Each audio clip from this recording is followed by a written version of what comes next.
green with envy, I'd say. Tommy, big smile on my face here this morning. The sun is shining down here in Mondello in Kildare.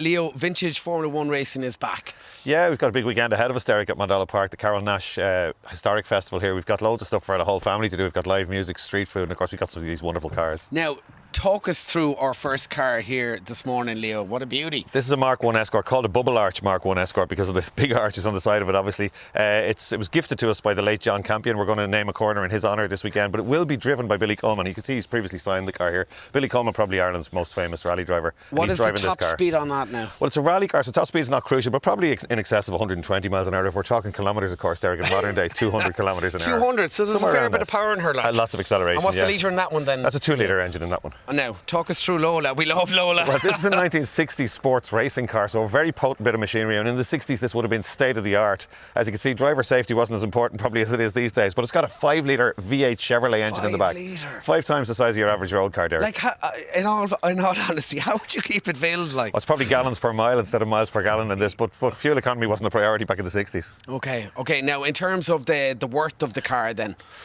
Probably in excess of $500,000, and that's probably conservative quote. It's a very, very expensive motor car, yeah. Okay, and the top speed in her then? Oh, probably in miles an hour, 180, 190, 300 kilometres an hour. It would be very, very fast car, yeah, really is. And incredibly, it's road legal. It's road legal? Yeah, it wouldn't be the most comfortable car there on the road. So we could actually spin down the M7? We can go to Centre and get a coffee if you want afterwards, yeah. I'm up for that. All right, Leo, thank you very much for chatting to us here this morning. Okay, pop over here to this MG 500. This is an absolute beauty. We're saying hello to Nicole. She is Ireland's... you're the fastest racing driver in the country, aren't you? Well, I'll take that compliment anyway. Take that compliment. Nicole, you are a woman in a man's world. What's so difficult for women to break through into the sport? I suppose we see kids start off in karting in order to try get to Formula 1, and for I suppose every 10 boys there's probably 2 girls, so it kind of filters out when they get to the top levels of the sport. There's probably there's more of a chance of the male getting through to Formula 1, but thankfully to organisations like Formula Female and FIA Women in Sport, there are more girls coming into the sport, and hopefully in the near future and we'll the have W one. Series as well has been great for women.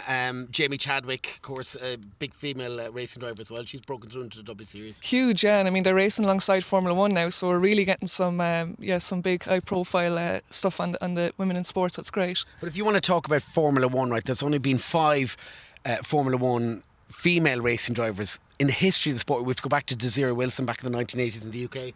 Yeah, I mean it's crazy to think like that. There probably should be a Formula 1 champion woman now at this stage, but hopefully in the near future, as I say, with the likes of the W Series, we will have one coming through. And you've a lot of racing coming up this weekend as well. You're going to be on the track? Yeah, I'm going to be racing this MGA this weekend, so it's an absolute beauty, and I'm going to be taking the Lola out for some demo laps around the track as well. And top speed on this one then? Probably about 100 mile an hour. We're about to find out now, I'm sure. Oh, we're about to find out. Okay, so we can get the helmets on here. Right, here we go now. All right, Tommy, are you looking at this now? Tommy, are you jealous?